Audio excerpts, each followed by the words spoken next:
دوستو آپ نے بہت سی سروائیول سٹوریز سن رکھی ہوں گی جن میں کوئی بھی شخص معجزاتی طور پر بچ جاتا ہے، لیکن بقا کی کوئی بھی کہانی اس معجزے کا مقابلہ نہیں کر سکتی۔ 1959 میں ایک مرین لیفٹیننٹ کرنل ولیم ہینر رینکن کے ساتھ ایک واقعہ پیش آیا تھا۔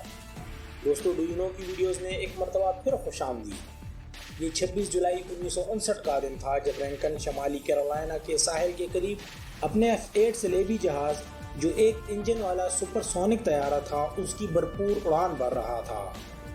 اس وقت رینکن اپنے ونگ مین ہربرٹ تولان کے ساتھ مل کر 47,000 فٹ سے زیادہ بلندی پر پرواز کر رہا تھا۔ ان جہازوں کو غیر معمولی سلور اور گرے رنگ کی وجہ سے کینڈی اسٹرائکر کا نام بھی دیا گیا تھا۔ یہ دونوں ہوا میں ہموار اور بجلی کی رفتار سے سفر کر رہے تھے۔ صرف ایک چیز جو انہیں پریشان کر سکتی تھی وہ ایک طوفان تھا جو طیاروں کے نیچے بہت دور تک چل رہا تھا، لیکن یہ اس طوفان سے بہت اونچائی پر ہونے کی وجہ سے اس وقت بالکل سیف تھے۔ لیکن ان پائلٹس کو جنوبی کیرولائنا کے شہر بیفورٹ میں میرین ایئر بیس کے راستے اس طوفان سے ہو کر گزرنا تھا۔ حالات اس وقت بدتر ہوئے جب طیارہ اپنی فوجی اڈے سے تقریباً 9.9 میل اور محض چند منٹ کے فاصلے پر تھا۔ اس وقت اچانک رینکن کے جہاز کا انجن بند ہو گیا اور وارننگ لائٹ جلنا شروع ہو گئی۔ پائلٹ نے انجن کو ریسٹارٹ کرنے کی بہت کوشش کی لیکن وہ مکمل طور پر بند ہو چکا تھا اور اس کی پاور سپلائی کام نہیں کر رہی تھی۔ پائلٹ جانتا تھا کہ اب اس کے پاس بہت سے آپشن نہیں ہیں۔ جہاز کا انجن تو کام چھوڑ چکا تھا، لیکن جہاز کے ہر حصے کے کام چھوڑنے سے پہلے اس نے اپنے ساتھ دوسرے جہاز میں اڑان بھرنے والے ساتھی کو ریڈیو پر پیغام بھیجا کہ انجن فیلئر یعنی انجن خراب ہو گیا ہے اور مجھے نکلنا ہے۔ یہ اس وقت ایک خوفناک فیصلہ تھا کیونکہ اونچائی بہت زیادہ تھی اور اس مرین پائلٹ کے پاس پریشر سوٹ بھی نہیں تھا۔ صرف ایک چیز جو اسے زندہ رہنے میں مدد کر سکتی تھی وہ صرف اور صرف ایک آکسیجن ماسک تھا۔ اس میں بھی اب بہت محدود مقدار میں آکسیجن باقی تھی۔ پائلٹ کے پاس زیادہ آپشن نہ ہونے کی وجہ سے اس نے بغیر کسی ہچکچاہٹ کے اوور ہیڈ ہینڈل کھینچ لیا اور یہ اسی لمحے جہاز سے باہر تھا جبکہ جہاز نیچے کے بادلوں میں غائب ہو گیا اور رینکن اب 40,000 فٹ کی بلندی پر تھا جس کا درجہ حرارت -53 ڈگری سینٹی گریڈ تھا۔ اتنی اونچائی سے کبھی کوئی چھلانگ نہیں لگاتا۔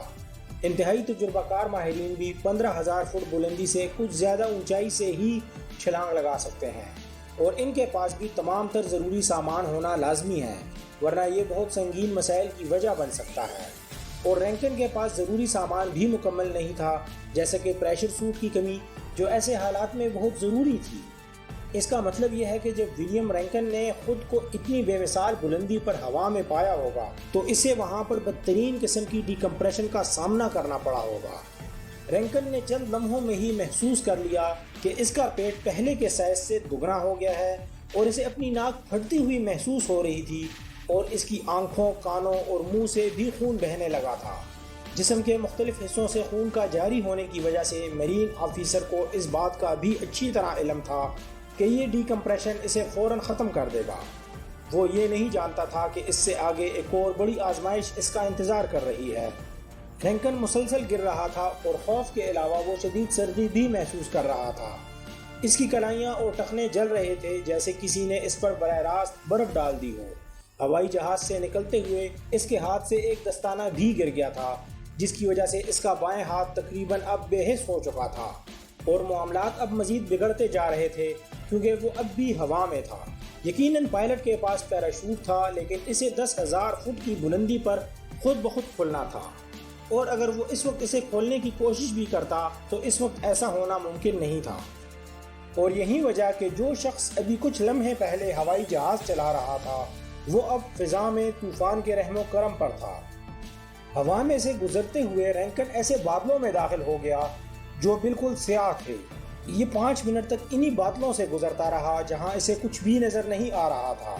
اس کے چاروں طرف بجلی، بارش، اولے اور پرتشدد ہوائیں تھیں۔ اس وقت بیرومیٹر کو نہ جانے کیا ہوا کہ اس کا پیراشوٹ خود بخود کھل گیا۔ میرے متجسس دوستو، پیراشوٹ کا کھلنا عموماً خوش آئندہ سمجھا جاتا ہے، لیکن اس وقت پیراشوٹ کے کھلنے سے وہ اس آفت میں مزید کچھ وقت کے لیے ٹھہر گیا۔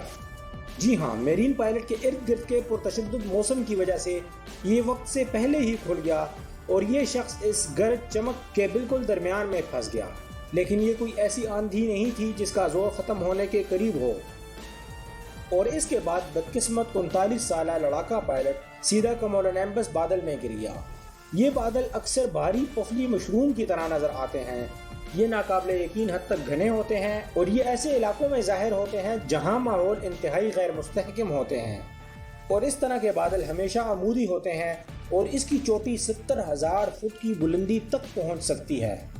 کمولونیمبس بادل جتنا زیادہ لمبا ہوتا ہے اتنا ہی غیر مستحکم اور پرتشدد بھی ہوتا ہے۔ یہ وہ صورتحال تھی کہ جب رینکن اس کے پیراشوٹ کھلنے کے بہت جلد بعد شروع ہوا۔ دوستو، رینکن کا پیراشوٹ تو 10,000 فٹ کی بلندی سے پہلے ہی کھل گیا تھا، لیکن اگر وہ 10,000 فٹ کی اونچائی پر بھی تعینات ہوتا تب بھی یہ آدمی اس بادل میں ضرور پھنس جاتا۔ کسی بھی صورت میں پائلٹ اس بادل میں زیادہ وقت نہیں گزارنا چاہتا تھا۔ یہ بادل اس کے جسم کو ادھر سے ادھر پھینک رہا تھا، جیسے کوئی بچہ چڑیا کے جسامت کے کھلونے کو ادھر سے ادھر پھینکتا ہے، بالکل اسی طرح یہ بادل اسے گول گول گھما رہے تھے۔ یہ عمل اتنا برا تھا کہ اس تجربہ کار پائلٹ کو ایسا محسوس ہوا کہ یہ سمندر کی تہہ میں ہے اور اس وقت تمام سمندر کے پانی کا پریشر اس پر پڑ رہا ہے۔ رینکن کے ارد گرد بجلی گر رہی تھی اور یہ ان گرج کی آوازیں تک نہیں سن رہا تھا، لیکن یہ اپنے جسم کو ہلتے ہوئے محسوس کر رہا تھا۔ ارد گرد اولے بھی پڑ رہے تھے اور رینکن کو خدشہ تھا کہ وہ اس کا پیراشوٹ پھاڑ دیں گے۔ لیکن سب سے زیادہ برا اس وقت ہوا کہ جب پائلٹ ایسے بادل سے گزر رہا تھا جو پانی سے بھرا ہوا تھا۔ اسے یقین تھا کہ وہ اس میں ڈوب جائے گا۔ وہ سانس لینے کی کوشش کر رہا تھا، لیکن اس کے حلق میں صرف پانی ہی داخل ہو رہا تھا۔ اگر وہ طوفان کے اس علاقے میں زیادہ دیر تک رہتا تو اس بادل سے گزرتے ہوئے وہ پانی میں ضرور ڈوب جاتا، اور پھر وہ ایک خوفناک حقیقی نتیجہ بن جاتا۔ اس نے اپنی سانس بھی روکنے کی کوشش کی، لیکن انتہائی تیز رفتاری سے گرتے وقت ایسا کرنا بھی بہت خطرناک تھا۔ رینکن ہوا میں ادھر سے ادھر اڑ رہا تھا۔ ایک لمحے میں ہوا اسے ایک جگہ سے دوسری جگہ 5,000 فٹ کے فاصلے تک پھینک رہی تھی، لیکن خوش قسمتی سے چاہے وقت اور حالات اچھے ہوں یا برے وہ گزر جاتے ہیں۔ اسی طرح بری چیزیں بھی ختم ہو جاتی ہیں۔ رینکن نے تقریباً 40 منٹ اس طوفان میں گزارے اور اس کے بعد اس نے اس کی جان چھوڑ دی۔ پائلٹ کو اس طوفان سے زندہ سلامت نکلنے پر حیرت ہوئی۔ بجلی نے اسے نہیں چیرا تھا، اس کا پیراشوٹ بھی محفوظ تھا اور وہ بارش کے پانی میں بھی نہیں ڈوبا تھا۔ صرف ایک چیز جس کے بارے میں وہ پریشان تھا وہ تھی محفوظ لینڈنگ، اور اس کے لیے سب سے پہلے رینکن کلیئرنگ کی طرف بڑھ رہا تھا۔ لیکن اس کی بدقسمتی نے اس کی جان یہاں بھی نہ چھوڑی، کیونکہ آخری لمحات میں ہوا کے ایک طاقتور جھونکے نے اسے درختوں کی طرف دھکیل دیا۔ پیراشوٹ شاخوں میں الجھ گیا اور پائلٹ کا سر ایک بڑی شاخ سے ٹکرایا۔ خوش قسمتی سے اس نے ابھی تک اپنا ہیلمٹ پہنا ہوا تھا اور یہ ابھی تک بے ہوش بھی نہیں ہوا تھا۔ اس نے خود کو پیراشوٹ سے آزاد کیا، درخت سے آرام سے اترنے کے بعد لڑکھڑاتے قدموں سے سڑک کے کنارے تک پہنچا، لیکن کوئی اسے لفٹ نہیں دے رہا تھا۔ ذرا سوچیں، ایک آدمی سڑک کے کنارے کھڑا ہے جو خون میں لتھڑا ہے اور بھیگے ہوئے پھٹے ہوئے فلائٹ سوٹ میں ملبوس ہے۔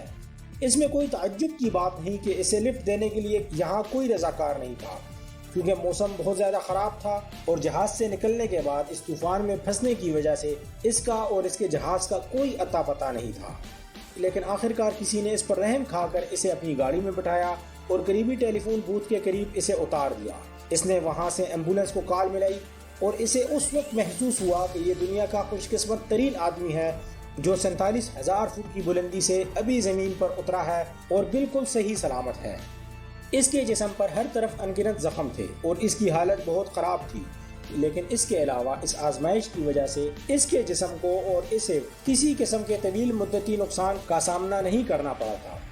رینکن نے ہسپتال میں کئی ہفتے گزارے اور مکمل صحت یابی کے بعد اس نے ایک کتاب لکھی جس کا عنوان تھا The Man Who Rode the Thunder۔ اس نے اس کتاب میں اس واقعے کے تمام تر تجربات لکھے۔ دوستو، اگر آپ کے پاس اس طرح کی مزید سروائیول سٹوریز ہیں تو ہمیں کومنٹ میں ضرور بتائیں۔ اگر ممکن ہوا تو ہم آپ کی سروائیول سٹوریز کو بھی لوگوں تک پہنچانے کا ذریعہ بنیں گے۔ مجھے امید ہے آج کی انٹرسٹنگ ویڈیو آپ سب نے پسند کی ہوگی۔ اس ویڈیو کو لائک کر کے ہمارے چینل کو سبسکرائب کر لیں اور ساتھ دیے گئے بیل آئیکن کے بٹن کو بھی دبا دیں تاکہ ہماری ہر نئی آنے والی ویڈیو آپ کو ملتی رہے۔